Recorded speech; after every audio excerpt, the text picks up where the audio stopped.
Hello and welcome to Chahal academy और स्वागत है आप सबका अनलॉकिंग अर्ली मिडाइवल हिस्ट्री के लेक्चर नंबर 3 में। अभी तक हम लोग पढ़ चुके हैं कि किस तरीके से डेक्कन में काफ़ी सारी लड़ाइयाँ चल रही हैं, कैसे राष्ट्रकूटास का भी एंड हो चुका है और किस तरीके से पल्वास का भी एंड हो चुका है। अब भारत के अंदर एक बहुत बड़ी डायनेस्टी इमर्ज हो रही थी और आप सब जानते हैं कि डायनेस्टी अपने आर्ट इन कल्चर प्लस अपने एक्सपेंशन के लिए जानी जाती है। इस पूरी क्लास को हम लोग आर एस शर्मा और एनसीईआरटी बेस रखेंगे और आई होप कि आपको इसका बहुत फायदा होगा। यदि अगर आपने पीछे वाली वीडियोस नहीं देखी है सो प्लीज लेक्चर 1 और लेक्चर 2 को कवर करिएगा क्योंकि ये सारे इंटरलिंक है एक दूसरे के साथ। आज हम जिस डायनेस्टी के बारे में बात करने जा रहे हैं वो डायनेस्टी का नाम है इंपीरियल चोलास। जब हम वर्ड इंपीरियल चोलास यूज करते हैं तो ये वो चोलास हैं जो अर्ली मिड में आए। इससे पहले चोलास एम्पायर के बारे में हमने संगम लिटरेचर में पढ़ा था। ये चोलास और इंपीरियल चोलास के बीच में कोई कनेक्शन रहा होगा, लेकिन हम ये मानते हैं कि ये खुद में एक इंडिपेंडेंट डायनेस्टी थी जिन्होंने बाद में ये कहा था कि उनके कनेक्शंस संगम चोलास के साथ मिलते जुलते हैं। इस चोला अंपायर को आप सब जानते होंगे, ये अपनी एडमिनिस्ट्रेशन के लिए जाने जाते हैं और पर्टिकुलरली अपनी लोकल सेल्फ गवर्नमेंट के लिए जाने जाते हैं। और ऐसा कहा जाता है कि भारत के अंदर जो लोकल सेल्फ गवर्नमेंट की शुरुआत की वो भी चोला अंपायर से ही हुई। और ये सारी जानकारी हमें इत्रमिरूर इंस्क्रिप्शन के अंदर से मिलती है जहां पे डिटेल इंफॉर्मेशन रखी गई है कि किस तरीके से विलेज को इंडिपेंडेंट रखा गया था और विलेज अपनी असेंबलीज के थ्रू डिसाइड करते थे कि उनके जो इश्यूज है वो ठीक किए जाए। चोलास एम्पायर की अगर हम बात करें तो ये पहले फ्यूडेटरीज हुआ करते थे पलवास की, और फ्यूडेटरीज के तौर पे अगर हम देखें तो इनके फाउंडर का नाम विजयालया पड़ता है। वो ऑलरेडी पलवास के अंडर काम करते थे और उसके बाद उन्होंने अपने आप को इंडिपेंडेंट कर दिया। लेकिन इस पूरे चोला अंपायर में जो सबसे बड़े अंपायर बनके और सबसे बड़े राजा जो आए वो थे राजा राजा चोला और राजेंद्र चोला। आज हम जानने की कोशिश करेंगे कि आखिर किस तरीके से एक लीनेज चली और कैसे डाउनफॉल भी चोला अंपायर का हुआ और वो कौन थे जिन्होंने चोला अंपायर को एंड किया और इस तरीके से अर्ली मिड अपने डिक्लाइनिंग फेज की ओर गया। सबसे पहले जब हम बात करते हैं तो आप देखिए कि साउथ इंडिया में क्या चल रहा है। हमने डेक्कन के साइड से पढ़ा था कि पहले सतवान साइड, फिर उसके बाद आपके वाकाटाकास, फिर आपके चालुक्यंस, फिर राष्ट्रकूटार और फिर वेस्टर्न चालुक्यंस। वहीं पे अगर आप देखेंगे तो नीचे आपको साउथ इंडिया के अंदर संगम एज पहले, फिर कालाबराज आए, फिर पलवास। नाउ अब टाइम आ चुका है कि अब पूरी हिस्ट्री के अंदर आपको इंपीरियल चोलास मिलेंगे।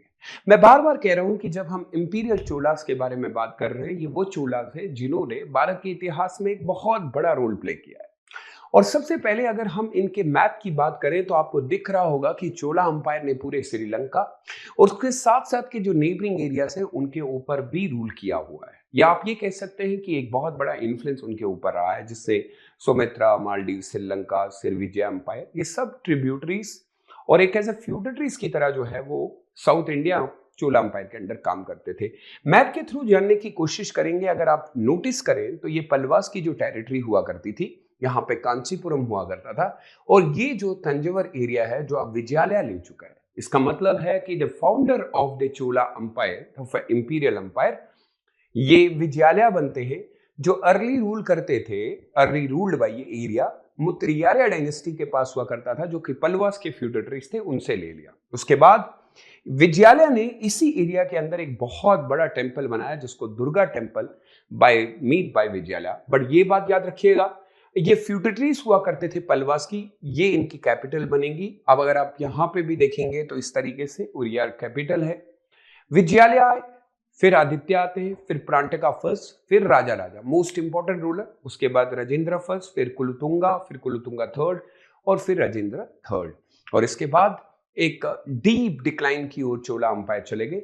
ये रूलर्स आपको सबसे ज्यादा जिनके ऊपर फोकस करने की जरूरत है वो है राजा राजा फर्स्ट और दूसरे हैं आपके राजेंद्र।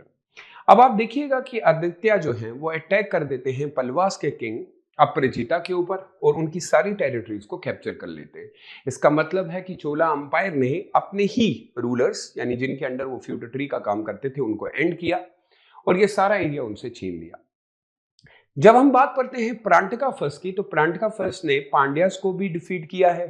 उसके बाद प्रांतका ग्रेट बिल्डर के नाम से जाना जाता है, क्योंकि टेम्पल्स उनके टाइम पे, आप अगर आप देखेंगे चिदम्बरम टेम्पल वैसे इन्होंने बनाया नहीं है, ये तो विश्वकर्मा डायनेस्टी ने बनाया था, लेकिन जो इस ऊपर वाला हिस्सा है वो गोल्डन रूफ जो डलवाया है वो प्रांतका फर्स्ट ने डाला है।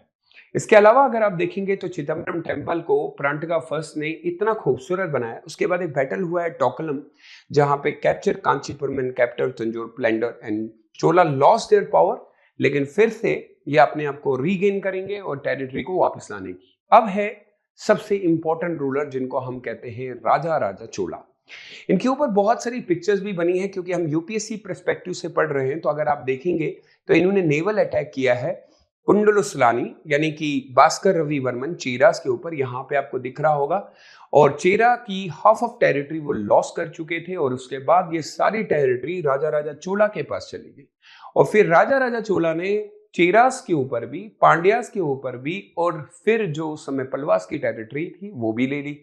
लेकिन राजा राजा चोला अपनी नेवल फोर्सेस के थ्रू पे पांड्यन किंग को भी हरा देते हैं, और उनके रूलर अंबारा भुजंगा होते हैं, और कैप्चर उनकी कैपिटल भी मदुराई, जो कि पहले पांड्यास की कैपिटल होती थी।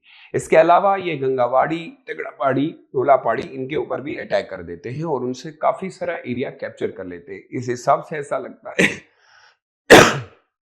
सॉरी, इस हिसाब से ये लगता है कि अब पूरी तरीके से चोला अंपायर राजा राजा चोला के अंडर पूरा कैप्चर कर रहा है। राजा राजा चोला ने ही अपने समय में अपने बेटे राजेंद्र फर्स्ट को नॉर्दर्न पार्ट ऑफ श्रीलंका का, ओनली नॉर्दर्न पार्ट, क्योंकि पूरा श्रीलंका कवर नहीं करते हैं, तो नॉर्दर्न पार्ट जो श्रीलंका का है वो भी कैप्चर कर लिया है। उसके अलावा अगर आप देखेंगे तो ये इनका पूरा एरिया बनता है। इससे साबित होता है कि एक अच्छा खासा एरिया जो है इन्होंने कैप्चर किया। ईस्टर्न चालुक्यंस के ऊपर भी अटैक करके इन्होंने वो एरिया भी इनसे ले लिया, और ये बनता है अब राजा राजा का मिलिट्री अचीवमेंट। इतना नेवल फोर्स किया है कि against the Maldives island which where they conquered, and उसके ऊपर फिर एज ए फ्यूडेटरी को रखा गया। राजा राजा चोला के टाइम पे एक बहुत ही फेमस टेंपल बना, जो टेंपल बनता है बृहदेश्वरा टेंपल, और इन्होंने जो टाइटल लिए हैं वो है जयकोंडा मुबड़ी चोला एनसिवा पाड़ेसकर। ये टाइटल्स आपको याद रखने पड़ेंगे, क्योंकि ये टाइटल्स यूपीएससी बहुत बार पूछता है, और टाइटल लेने का मतलब ये है कि राजा ये दिखाना चाहता है कि वो कितना पावरफुल है, और उस समय भारी भरकम टाइटल लेने का मतलब ही यही होता था। इसके अलावा भी अगर आप देखेंगे तो इनके बाद इनके बेटे राजेंद्र आते हैं।